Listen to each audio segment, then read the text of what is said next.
Good morning student, good morning. Myself Kailash Chotiya, मेरा नाम कैलाश चोटिया है। जैसा कि बच्चों आप मेरे से परिचित हैं और जो हमारा रघुनाथ स्कूल जो रतनगढ़ का सबसे बेस्ट स्कूल है, सबसे अच्छा स्कूल है, सबसे फेमस स्कूल है, उसकी ओर से आपको घर बैठे ऑनलाइन क्लासेज उपलब्ध करवाई जा रही है। उन ऑनलाइन क्लासेज में मैं कक्षा 12 में आपको हिस्ट्री या इतिहास का अध्ययन है वो करवा रहा हूँ। जैसा कि बच्चों आपको पता है, हमारे पाठ्यक्रम में से कुछ टॉपिक है वो हट गए हैं। उसी प्रकार जैसे हमने पहले पाठ में से कुछ टॉपिक हटे थे, आज हम अपना दूसरा अध्याय नंबर 2 भारतीय इतिहास के स्वर्णिम पृष्ठ golden era of Indian history के बारे में हम अध्याय शुरू करेंगे। इस अध्याय में जो हमारे टॉपिक है मौर्य साम्राज्य, गुप्त साम्राज्य और दक्षिण भारत, जिसमें चोल साम्राज्य, कला, साहित्य, ये अध्याय यहाँ तक है। तो आपका जो टॉपिक है आप अपना सिलेबस एक बार फिर पुनः देख लें। हिस्ट्री में अध्याय नंबर 2 मैं आज शुरू कर रहा हूँ भारतीय इतिहास के स्वर्णिम पृष्ठ the golden era of Indian history. यहाँ से हमारा ये अध्याय है वो शुरू होता है। सबसे पहले मौर्य साम्राज्य। मौर्य साम्राज्य वो साम्राज्य था जिसने भारत को एक एकीकृत एक राजनीतिक इकाई में संगठित किया था। इससे पहले सिकंदर के आक्रमण के समय भारत छोटे छोटे राज्यों में बटा हुआ था। सिकंदर के आक्रमण के समय नंदों का शासन था। नंदों के शासन से जनता है वो अत्याचार से त्रस्त थी। गणानंद था, वो अपनी रक्त पिपासा और जनता पर कर रोपण के लिए प्रसिद्ध था। ऐसी स्थिति में चाणक्य ने, जिसे हम चाणक्य या विष्णुगुप्त या कौटिल्य भी कहते हैं, चाणक्य, विष्णुगुप्त या कौटिल्य, जिसने चंद्रगुप्त मौर्य को अपना शिशु या भिक्षु के रूप में स्वीकार किया, उसे अस्त्र शस्त्र, आयुध विद्या, कूटनीति, धर्म दर्शन का ज्ञान दिया और उन्होंने मिलकर नंदों पर हमला किया और नंदों का अंत किया। तो मौर्य साम्राज्य है वो ऐतिहासिक दृष्टि से भी महत्वपूर्ण है, क्योंकि मौर्य काल में भारत में एक राजनीतिक एकता की शुरुआत हुई थी। मौर्यों से एक विस्तृत विधिपूर्ण इतिहास लेखन परंपरा है वो शुरू हुई थी। मौर्यों की जानकारी के हमें बहुत अधिक स्रोत मिलते हैं। तो मौर्य काल था या मौर्य साम्राज्य था वो अत्यंत विस्तृत था। अफगानिस्तान से लेकर बंगाल, इधर बंगाल तक, उत्तर में कश्मीर से लेकर दक्षिण में चोल साम्राज्य तक मौर्य साम्राज्य है वो फैला हुआ था। पहली बार भारत में एक राजनीतिक एकता की शुरुआत है वो मौर्यों से हुई थी और मौर्यों के काल से ही हमें भारत का विधिपूर्ण इतिहास लेखन या ऐतिहासिक स्रोत है वो प्राप्त होते हैं। तो मौर्य साम्राज्य की स्थापना चाणक्य, कौटिल्य या विष्णुगुप्त चाणक्य, जिसे हम विष्णुगुप्त कौटिल्य भी कहते हैं या चाणक्य भी कहते हैं, चाणक्य वंश का होने के कारण इन्हें चाणक्य कहा जाता है। कुटिल बुद्धि होने के कारण इन्हें कौटिल्य भी कहा जाता है और इनका मूल नाम विष्णुगुप्त था। तो विष्णुगुप्त चाणक्य ने मौर्य राजकुमार चंद्रगुप्त मौर्य को अपना शिष्य बनाया। उसे अस्त्र शस्त्र, आयुध विद्या, कूटनीति, दर्शन, धर्म दर्शन से उसे हर विद्या से पारंगत किया।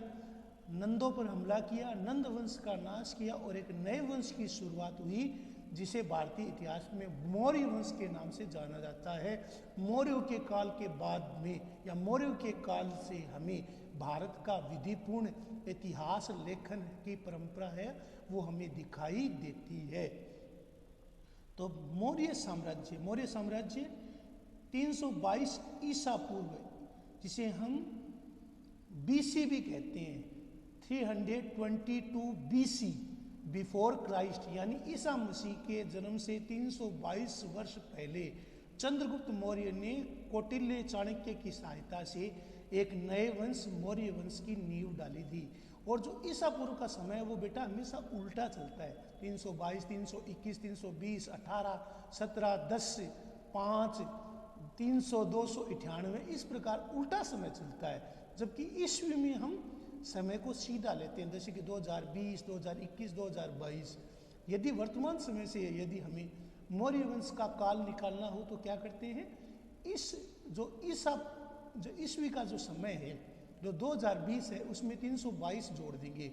तो 2020 में 322 जोड़ने पर क्या होता है, 2342 वर्ष, 2342 वर्ष पहले चंद्रगुप्त मौर्य ने कौटिल्य, विष्णुगुप्त या चाणक्य की सहायता से एक नए वंश की नींव डाली थी, जिसे हम मौर्य वंश कहते हैं।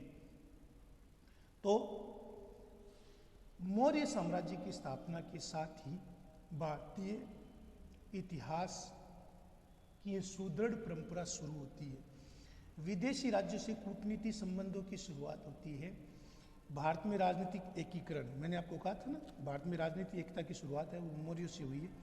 एकीकरण और भारतवर्ष की वास्तविक कल्पना है वो दृष्टिगोचर होती है। मौर्य साम्राज्य के इतिहास के हमें विभिन्न स्रोत मिलते हैं। यहाँ से बेटा, यहाँ से वेरी मोस्ट है, वेरी मोस्ट। तो भारत में इतिहास में मौर्यों की जानकारी के हमें अनेक स्रोत मिलते हैं। उनमें से विष्णुगुप्त, चाणक्य या कौटिल्य का अर्थशास्त्र सबसे अधिक महत्वपूर्ण है। जो कौटिल्य, चाणक्य, जिसे विष्णुगुप्त के नाम से जाना जाता है, यह चंद्रगुप्त मौर्य के प्रधानमंत्री और प्रधान सेवक तथा प्रमुख सलाहकार थे। उन्होंने अपना अर्थशास्त्र ग्रंथ लिखा है, जिससे हमें मौर्यों के बारे में राजनीतिक, सामाजिक, आर्थिक स्थिति, धार्मिक स्थिति, लोगों के जीवन, लोगों के कला, परंपरा, सभ्यता, संस्कृति, विदेशी व्यापार, कर प्रणाली के बारे में विस्तृत जानकारी मिलती है। इसके अलावा विशाखदत्त का मुद्रा राक्षस, सोमदेव का कथा सरित सागर, क्षेमेंद्र का वृहद कथा मंजरी, दीपवंश, महावंश, दोनों ये श्रीलंका के साहित्य हैं। भद्रबाहु रचित कल्पसूत्र, भद्रबाहु वही व्यक्ति था जिसकी शरण में आकर चंद्रगुप्त मौर्य ने जैन धर्म अंगीकार कर लिया था।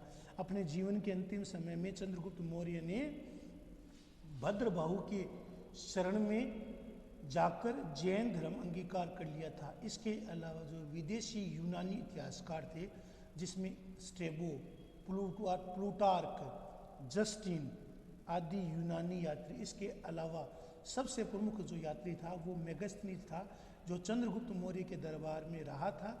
उसे यूनानी राजा ने, यूनानी राजदूत के रूप में जिसको नियुक्त किया गया था, उसने भारत में जो कुछ भी देखा उसने अपनी पुस्तक इंडिका में उसको सूत्रबद्ध किया या सूचीबद्ध किया। इसके अलावा जो चीनी यात्री थे, जिनमें फाइयान, हेंगसान, इत्सिंग आदि चीनी यात्री, रुद्रदामन का जूनागढ़ अभिलेख और अशोक के अभिलेख, शिलालेख, गुहा अभिलेख, अशोक के स्तूप, चैत्य विहार, इससे भी हमें पुरातात्विक खुदाई से जो हमें मिले हैं, ये भी मौर्यों के इतिहास के बारे में विस्तृत जानकारी देते हैं। मौर्यों के बारे में विस्तृत जानकारी है वो हमें मिलती है। तो मौर्यों के बारे में जानकारी हमें कहाँ से मिलती है? विष्णुगुप्त कौटिल्य, जो चंद्रगुप्त मौर्य के दरबार में प्रधानमंत्री या प्रधान प्रमुख थे या सलाहकार थे, उन्होंने एक ग्रंथ लिखा था अर्थशास्त्र। उस अर्थशास्त्र से हमें तत्कालीन मौर्यकालीन सामाजिक, धार्मिक, राजनीतिक, उसके कूटनीति संबंध, दर्शन, कला, साहित्य, परंपरा, कूटनीति, शास्त्र नीति, शस्त्र नीति, कर प्रणाली के बारे में विस्तृत जानकारी मिलती है। इसके अलावा विशाखदत्त ने मुद्रा राक्षस, सोमदेव का कथा सरित सागर, क्षेमेंद्र की वृहद कथा मंजरी, श्रीलंका के जो साहित्य दीपवंश, महावंश, इसके अलावा भद्रबाहु, जिसके शरण में जाकर चंद्रगुप्त मौर्य ने जैन धर्म अंगीकार कर लिया था, तो उससे भी हमें जानकारी मिलती है। इसके अलावा जो यूनानी राजदूत थे, जो यूनानी लेखक थे, प्लूटार्क, जस्टिन आदि यूनानी यात्री, चीनी यात्री फाइयान, हेंगसान, इत्सिंग, रुद्रदामन का जूनागढ़ अभिलेख, अशोक के अभिलेख, शिलालेख, गुहा अभिलेख, स्तूप, चैत्य विहार से भी हमें तत्कालीन पुरातात्विक खुदाई से भी, पाटलिपुत्र या पटना के आसपास क्षेत्रों की खुदाई से भी हमें तत्कालीन मौर्य साम्राज्य की विस्तृत जानकारी मिलती है। अब हम चंद्रगुप्त मौर्य के बारे में पढ़ेंगे, जिसे भारत के इतिहास में एक महानतम राजाओं में जिसे गिना जाता है।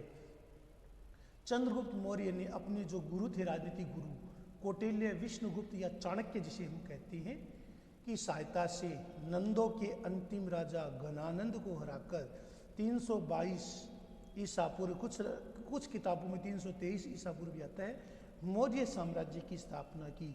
चंद्रगुप्त मौर्य की चंद्रगुप्त संज्ञा का प्राचीनतम अभिलेख रुद्रदामन के जूनागढ़ अभिलेख से मिलता है।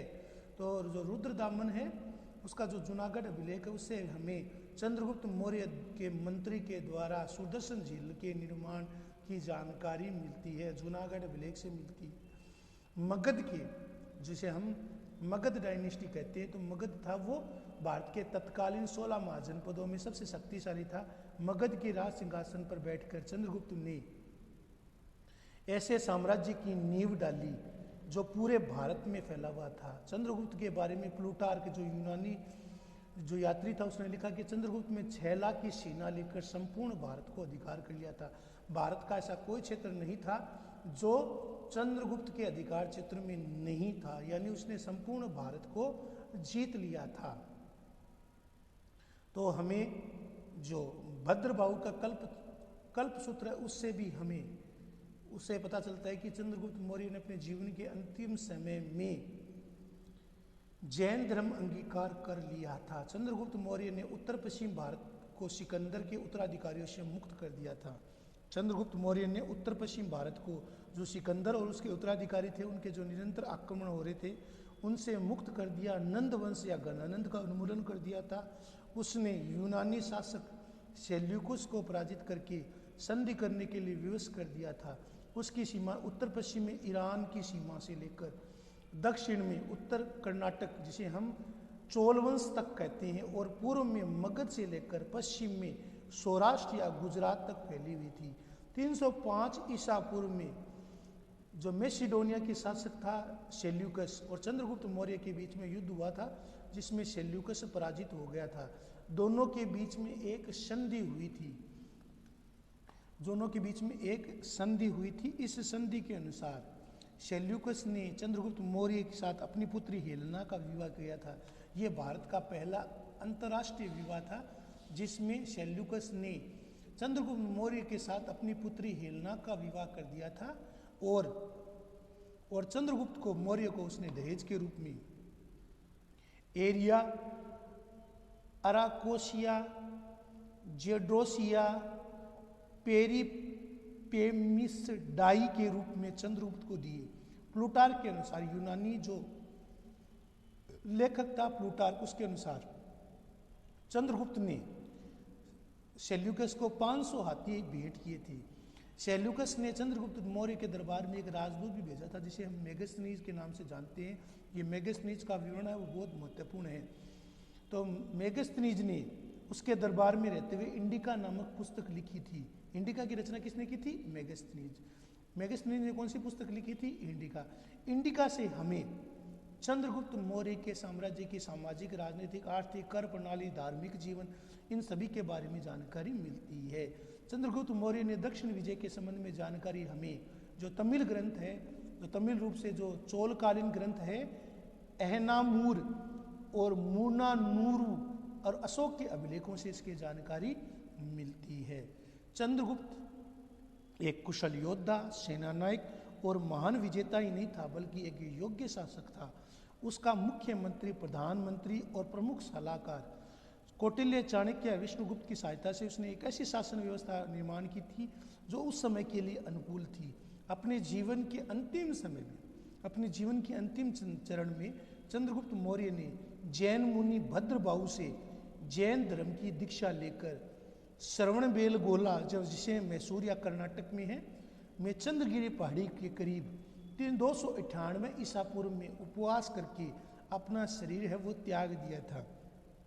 तो अपने जीवन के अंतिम चरण में चंद्रगुप्त मौर्य ने जैन मुनि भद्रबाहु से जैन धर्म की दीक्षा लेकर श्रवणबेलगोला जो मैसूर कर्नाटक में है, वहाँ पर जो चंद्रगिरी पहाड़ी है वहाँ पर उसने संथारा लेकर, यानी कि भोजन त्याग कर, भोजन पानी त्याग कर उसने अपने शरीर को तपाकर 298 ईसा पूर्व में अपने प्राण छोड़ दिए थे, अपना शरीर का त्याग कर दिया था।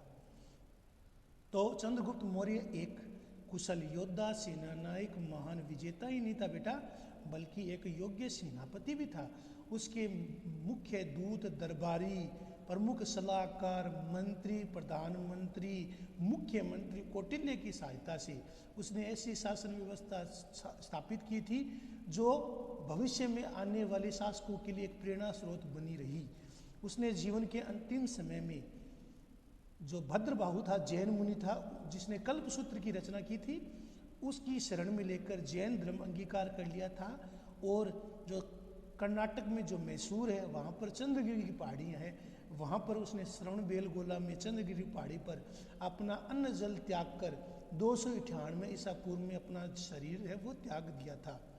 तो हमने चंद्रगुप्त मौर्य के बारे में पढ़ा है।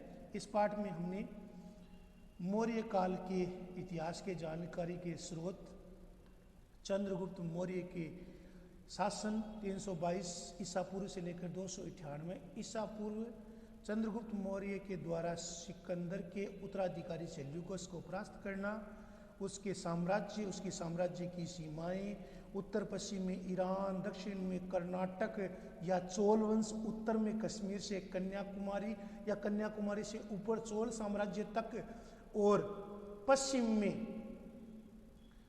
जूनागढ़ से लेकर बंगाल तक या मगध तक उसका साम्राज्य फैला हुआ था। 305 ईसा पूर्व में उसने सेल्यूकस और चंद्रगुप्त मौर्य के बीच युद्ध हुआ, जिसमें सेल्यूकस की पराजय हुई और दोनों के बीच में संधि हुई, जिसके तहत सेल्यूकस ने चंद्रगुप्त मौर्य के साथ अपनी पुत्री हेलेना का विवाह कर दिया था। और दहेज के रूप में चंद्रगुप्त मौर्य को एरिया, अराकोसिया, जेड्रोसिया, पेरिपेमिस डाई के रूप में उसे चंद्रगुप्त मौर्य को ये क्षेत्र प्राप्त हुए थे।